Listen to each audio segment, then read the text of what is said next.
Alabama's Supreme Court has just made a disastrous decision on reproductive rights, which is one of those sentences that sounds after the fact kind of inevitable.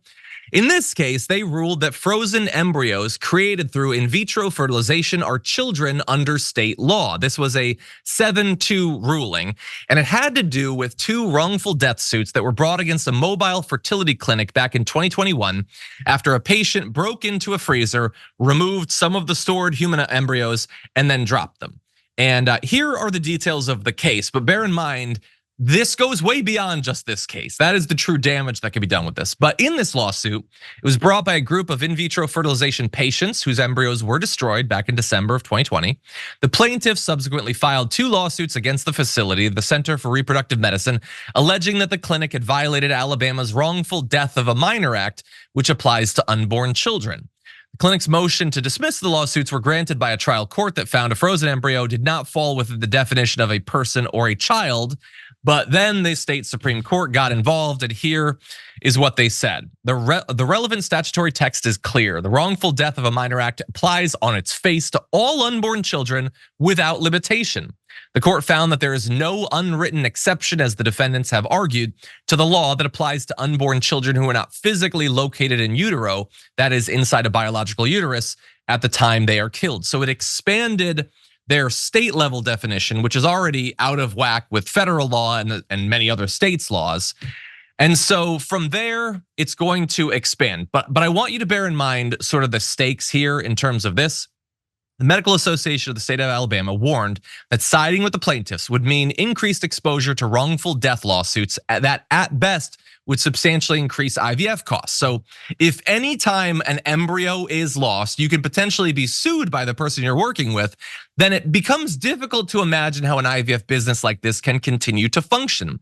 And bear in mind, if that means that IVF has to cost more to make up for the legal liability and the added lawyers they'll need, then that's tough because IVF ain't cheap as it is. A single IVF cycle, a period of about 3 weeks in which eggs are collected from an ovary, fertilized by sperm in a lab environment, and then transferred to a uterus, can cost upwards of $20,000, including medication. And it is very, very common that for a couple that wants to go through the process of IVF, they will need to go through multiple cycles. And importantly, good luck getting your insurance to cover it, because that ain't gonna happen for virtually anyone.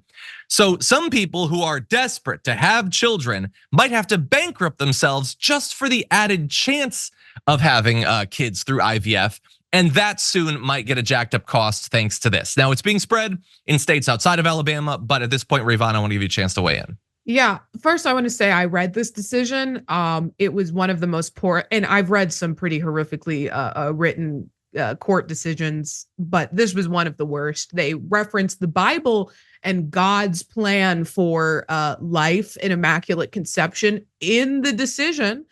So that's how things are playing out in Alabama. But I also want to sort of give people an idea of how these lawsuits come to fruition in the first place. So if you think about something like IVF, it is often a prohibitively expensive already process for people who are often desperate to have children. These are people who really want children. They've tried through other means and just physically have not been able to, so they turn to this. So these are people and they did suffer an injustice, something they spent an exorbitant amount of money on went awry because of actions outside of, their control. But then these far right legal organizations step in. They find that this would be a good way to enforce through the courts their legal agenda, their far right agenda onto everyone else, and they latch onto it. And that is what we saw here. It's not like these are well-meaning people who just wanted to see justice for victims of a crime. This is organizations that are attempting to completely change the way that the law is interpreted as strict as possible to enforce on women's bodies. And this might be even an attempt to limit IVF. Christians have a tendency to be against, not all Christians, of course, but Christo-fascists have a tendency to think that anything along those lines is an affront to God. So an attempt to make sure as few people as possible have access to these resources, but it is absolutely a disturbing interpretation. Yeah, and look, so right now we don't have a ton of time, but basically in Florida there is this ballot initiative that's being considered that would effectively enshrine the right to an abortion. That's being considered to put on the ballot. No law shall prohibit, penalize, delay, or restrict abortion before viability or when necessary to protect the patient's health as determined by the patient's healthcare provider. So that is what's being considered.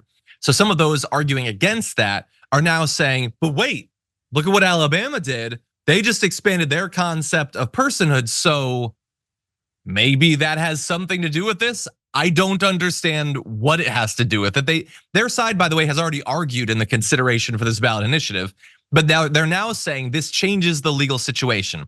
Again, I don't see how it does. It's a different state. It's not your Supreme Court. The Florida people in Florida, the Florida Supreme Court do not have to answer to the Alabama Supreme Court. They have to answer to the US Supreme Court, which is its own nightmare, which we'll get to. But anyway, the point here that seems so ridiculous to me isn't just that they're trying to take this and get something out of it in other states, but that, like, again, I don't know the plaintiffs in this case. I don't know what their motivations were. I don't know why they went down this road. But in them, I guess, wanting to either get more in compensation from this, they're working to advance the cause of the like radical anti-abortion people who, by the way, think that what they were doing with IVF is evil. They don't like there's, and I'm not saying every single anti-abortion person, but like people who are like super against abortion, particularly their pundits and their politicians, they got what they wanted with the death of Roe v. Wade, and now they're like, what can we come for now? And IVF is one of the first things on that list. They would consider those plaintiffs to be sinners for what they did in participating in this. So it just seems even more ironic that that's where this is coming from. Final comment to you? Yeah, I mean, it's just sad, but we need to be vigilant about it. And I have, a hope that the Democratic Party is going to put abortion rights on as many ballots as possible ahead of 2024, state Democratic parties, because every time they've been put to the people have voted to protect them.